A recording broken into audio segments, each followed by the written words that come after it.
We'll give this just a couple of minutes. Welcome to Oklahoma Memo. My name is Ryan Welton, the founder and curator of Oklahoma Memo. You see a little bit of mess behind me, but that's what a journalist's office is supposed to look like. We're doing a little Saturday edition of the YouTube live stream. I've got all of the college football on the TV right here. I've got all of the breaking news to the right on my laptop. I've got last week's New York Times that I've barely had a chance to look at right behind me as well. Just a quick update on college football. Oklahoma State and Kansas State are playing right now in Stillwater. Kansas State has the lead 7-6 early in the second half. Some big upsets brewing, though, nationally. Texas A&M is down 30-3 to South Carolina in College Station. Notre Dame, they've got it under control in Pittsburgh over the Pitt Panthers 21-3. And live from Wrigley Field, Michigan over Northwestern 7-6. That's what I'm following right now in anticipation of Oklahoma, Alabama, and that starts at 2:30. I'm on record as predicting an Alabama victory, but hoping for a Sooners win to keep those college football playoff hopes alive. It's been a busy week. I debuted a Saturday newsletter. Again, I'm the founder and curator of Oklahoma Memo. It's basically a local daily news recap that I send out Monday through Friday at 7 a.m. And Saturday's reader, if you will, the Saturday edition of the newsletter is more a chance for me to showcase the podcasts and conversations and longer form work that I've been able to do during the week, as well as have this section called Oklahoma Rundown, where I have links to the best stories from the best publications across the state there. And this conversation, we'll catch up on some of the big stories, but I wanted to tell you about the newsrooms that I amplify because I think it's important that we support those newsrooms. You've got Oklahoma Voice. You've got Oklahoma Watch. Oklahoma Voice is sort of they have a national arm as well, but they cover education and politics in Oklahoma, especially better than anybody. Excuse me. I should have poured another cup of coffee before I did this. There's Oklahoma Watch. Oklahoma Watch used to be in the same building where I worked at Griffin Media, and they also have a national arm. They have reporters in D.C., but they cover education, they cover politics, and they do a lot to cover housing, an underreported topic here in Oklahoma. You've got Non-Doc, Trace Savage. I've known Trace for a long time. Non-Doc is it's the publication that you want to go to when you want to catch up on things that are happening in counties around the metro, especially as they pertain to meetings that happen, meetings that you would never otherwise be aware of, but that are really, really important. And one of the defining characteristics of a Non-Doc story is how deep they go into it. They go into a lot of detail. So if you really, really, really want to know about a topic, the news story you choose, I believe, is Non-Doc. There's a new player in town out of Tulsa called Tulsa Flyer, funded by the Tulsa Local News Initiative, and they partner with publications like the Oklahoma Eagle, that's part of Tulsa Flyer, La Semana, Tulsa Flyer. There are a couple of others that I'm forgetting, but it's a very welcome addition to the news landscape here in the Sooner State. Also based in Tulsa is a publication called The Frontier. You can find them at readfrontier.org. They do the finest investigative work, investigative journalism work in the state. They don't publish as often as some of these other publications, but when they do, it has big impact. And one of the stories they championed from the very, very beginning was the case of Tremaine Wood. Tremaine Wood was granted clemency this week by Governor Stitt. That does not happen in Oklahoma. Governor Kevin Stitt is a conservative Republican. He probably identifies as MAGA, but I would say he's center right. He's more right than center, but he's center right. He's not far right, I don't believe. And he granted Tremaine Wood clemency. Now, the case of Tremaine Wood, his brother and he were involved in a situation where they brought a young man or young men into a hotel room 23 years ago, trying to entice them or trap them with escorts. And then there was a robbery, something happened, and a 19-year-old young man named Ronnie Whip was killed there. He was shot to death. The only problem is that one of the brothers, Tremaine and his brother, one had a gun, one had a knife. And because Tremaine was the one with the weapon that was tied to the death, he was the one given the death penalty, even though Tremaine said, it wasn't me, it was my brother. And his brother actually confessed to being the one who killed Ronnie Whip. His brother died by suicide in prison a while back. I don't know precisely when, but Tremaine always maintained his innocence. There were issues with the trial and the representation that he got. And there often is in cases where the accused is impoverished or it's a situation like this. Governor Stitt saw that, and he thought about it a lot, and he waited till the very last second, right before Tremaine was about to be injected with deadly poison, but he did grant him clemency. And then in an odd twist that we still haven't been able to fully explain, although Occam's razor might be that the simplest explanation is just that, Wood was found unresponsive in his cell. This isn't Oklahoma County Detention Center, right? This is prison. It's not jail. Tremaine Wood's in prison. He's in McAllister. I know stuff may happen there, but it's not as bad as what we've become used to with the Oklahoma County Detention Center. He says he rolled out of a bunk, fell down, hit his face, and was out.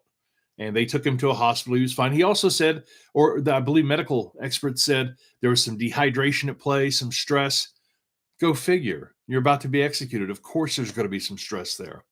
But it was another opportunity for those of us who are center and center left to have a conversation about the death penalty here in Oklahoma. And it's not so much that some people don't deserve to be executed. It's that people who are often convicted of these crimes and sentenced to death don't get the best representation. And there are other factors at play. So that was a big story this week. Of course, the federal government returning to work was a big story, impacting a lot of folks in Oklahoma. And SNAP benefits, which impact 680,000 plus Oklahomans, is back.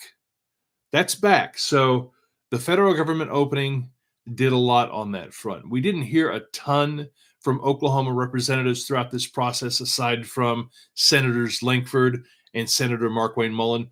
I felt like Senator Lankford, they both sided with President Trump very, very closely. But it always felt like Senator Lankford was mostly the voice of the party line from a legislative perspective. And Mullen was the guy that they would send out there whenever they wanted to throw spaghetti against the wall to see what would stick. For example, Mullen talking with Caitlin Collins on CNN just before the reopening, just before the election, saying that the reopening would happen right after the election, which he wasn't completely wrong about. It was just a matter of timing, that there would be a number of Democrats to give in to those demands. And of course, the fight in this shutdown was about subsidies and the ACA, Obamacare, the cost of Obamacare going way, way up during and after the pandemic. I talked about that at length, at least in a couple episodes with Grant Herms, my friend Grant Herms, Hermes. He has a podcast called Make It Make Sense with Grant Herms. We have a chat every Friday. It's kind of a cathartic way to end the week for a journalist because I get energized by Grant's energy and especially his knowledge. He's able to take these complicated topics that happen in Washington, D.C. and break them down into a way that a guy like me can understand. And so I really appreciate that. But there's no guarantee at this point that any true discussion will be had about ACA or healthcare. Senator or the majority leader in the Senate, Senator John Thune from South Dakota, promised that it would be up for a vote and even allowed the Democrats to pick which extension bill they wanted. That's basically a nice way of saying it doesn't stand a chance. And Speaker of the House, Mike Johnson, has promised no such thing. It really is dying a quick death. But what's come out of the reopening is a fight now that the representative from Arizona has been installed. I'm not going to try to pronounce her name. I've seen it spelled. It's like Grijalva or something like that. But now that she's been installed, she's the 218th vote to make sure that the disclosure agreement happens so that the Epstein files get released. And we've learned more and more this week about what are on or what are in those Epstein files, and it doesn't look good for the president. It looks so bad for the president that the president directed his Attorney General, Pam Bondi, to open an investigation on Bill Clinton. Of course, the trick there, and I didn't get to talk to Grant about this too much, excuse me, was that by opening investigation, it virtually guarantees that those files won't be opened publicly because they're part of an investigation. Really, it was a kind of a chess move by the president to do that. And the losers there are the American people who really just want transparency and the truth to come out. The biggest harbinger of that truth, if you will, the voice of that truth, shockingly enough, has been Marjorie Taylor Greene, who hasn't, I don't think she would ever identify as a Democrat, but she's fighting for something that she believes is righteous. And I have to kind of stand by her at this point. She's being attacked by the president for insisting that these Epstein files be released, that being a result of the reopening. That's what we're going to talk about now. In terms of the federal government, you're going to talk about healthcare, you're going to talk about Epstein.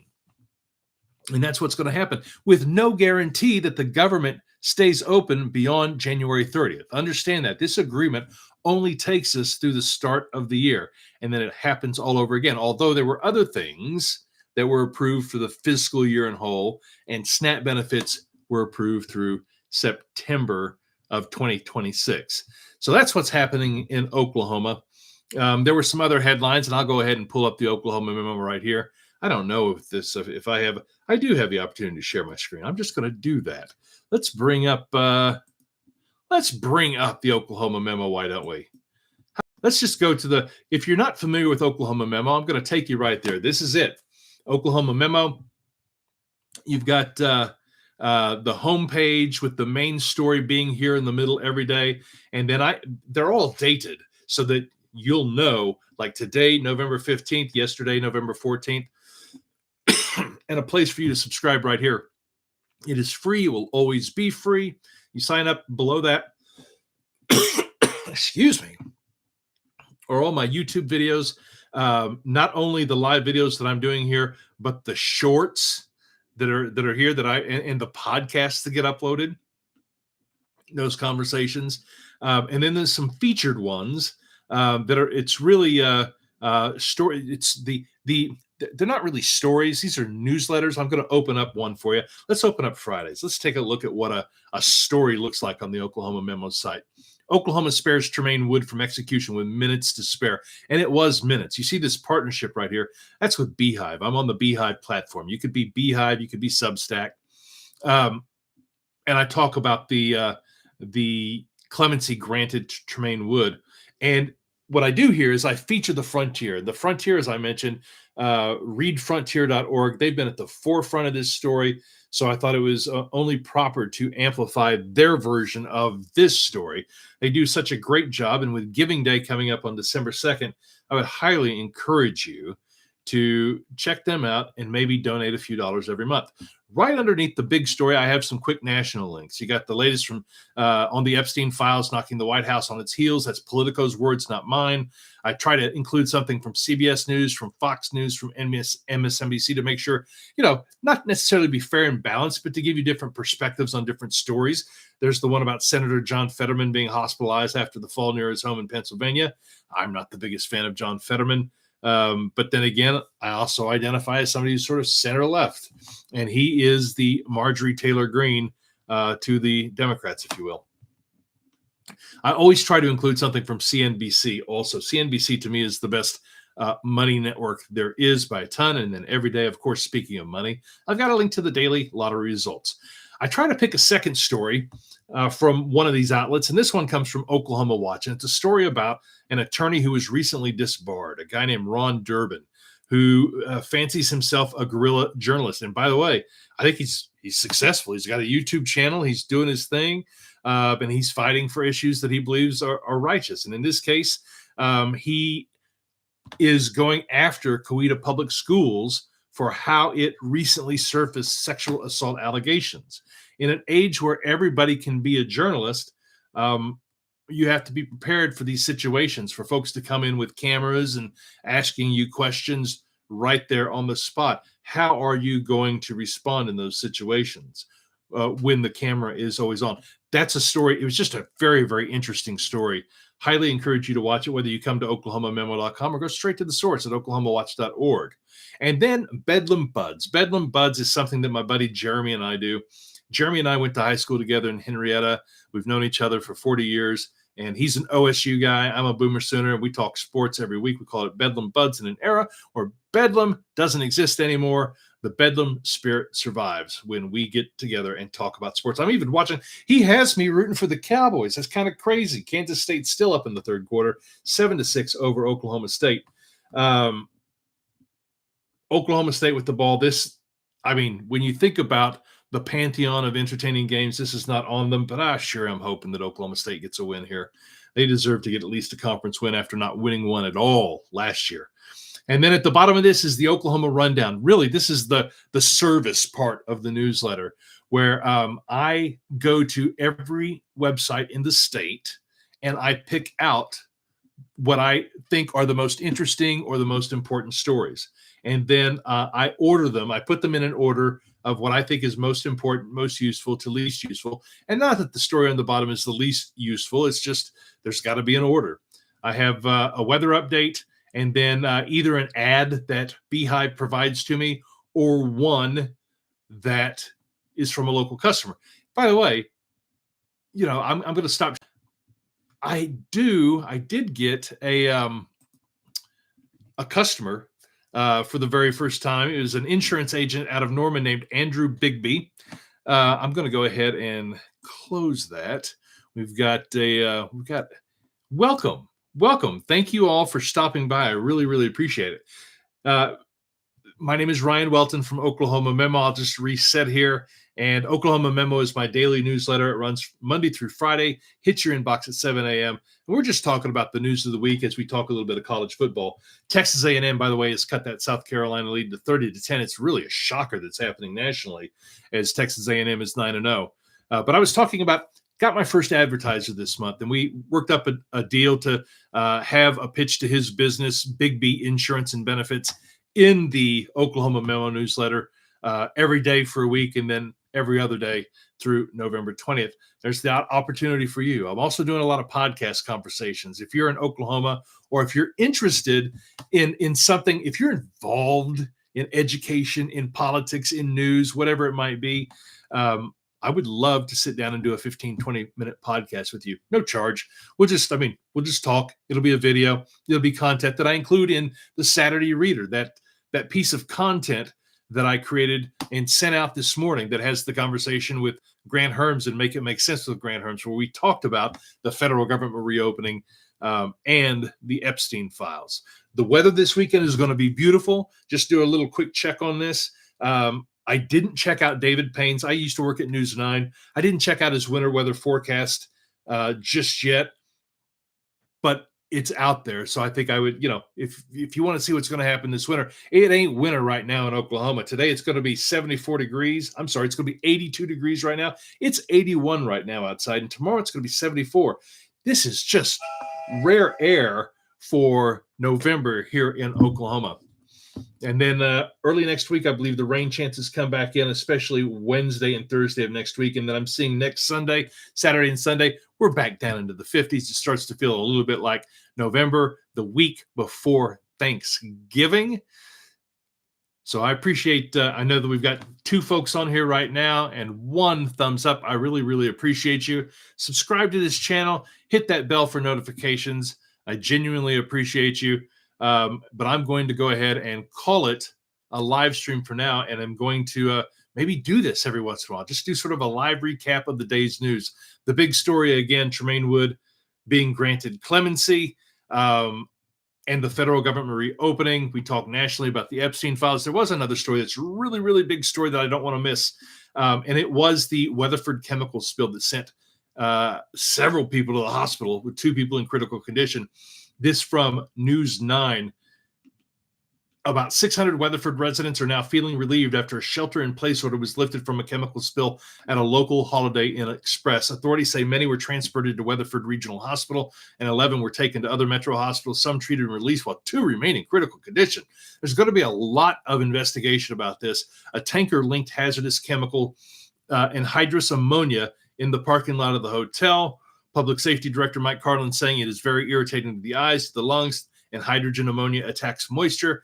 And so it's drawn to any part of your body that may have moisture. And of course, we are made up mostly of water. That's a story that made the New York Times. Oklahoma made the New York Times twice this week with that story that happened in Weatherford and with the Tremaine Wood story and the decision by Governor Kevin Stitt to grant Tremaine Wood clemency, which means he will spend the rest of his life, Tremaine Wood will, in prison without a chance for parole. Again, my newsletter is Oklahoma Memo. Give it a look. Sign up, oklahomamemo.com. Subscribe right here. And if you enjoyed this, if you're watching after the fact, leave a comment for what stories you'd like me to talk about. We'll just make this kind of a daily routine. I appreciate you watching. Have a fantastic weekend, and boomer.